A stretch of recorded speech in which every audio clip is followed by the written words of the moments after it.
Good day, everyone. I'm here to announce my book on Amazon, just got published today, and it's about creative writing called Plot Focused Creative Writing. Learn how to give your flawed characters a motive and desire while writing solid, engaging stories.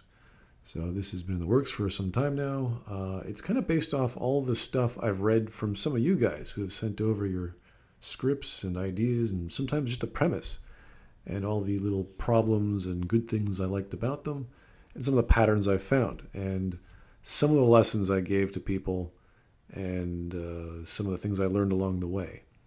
So let me just go over the chapters of what's in this book if you ever want to pick it up.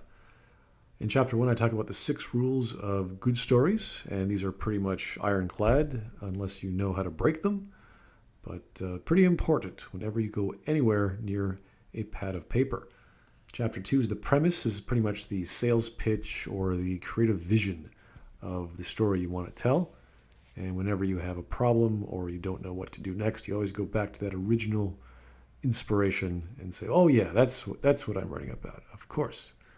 Chapter 3 is the theme. This is the actual theme of the book. This is not some whimsical idea that someone interprets after your book is written. They think, oh yeah, this is really a book about romance or whatever. No, this is the actual conflict, the main conflict in the story that you are writing about. So always good to point that out before you start. And the plot is chapter 4. This is kind of the focus of the whole book, and it's been the focus of my channel. If you look at all my conversations and my analyses of video games and books and what have you.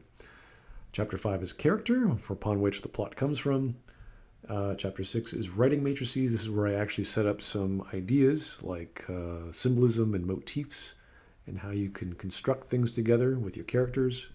Chapter 7 is a categorical ideal conflict, which means that you have your ideas put in categories and you idealize them. You have the most ideal scenario for these problems and ideas. Chapter 8 is writing mistakes. I list some of the things I've encountered myself and others that it's just very common or things to avoid whenever you're doing something very big, for example. And chapter 9 is I sort of bring it all together with called dessert and digestion. So I summarize some ideas. I bring a new 3-act structure in case you are having problems getting started. And I say goodbye. Good luck. So thanks. Thanks for listening, guys. If you have any comments, please leave them in the video comments below. If you do happen to pick up the book, I would love a review. I would love to hear your feedback. And thanks for listening.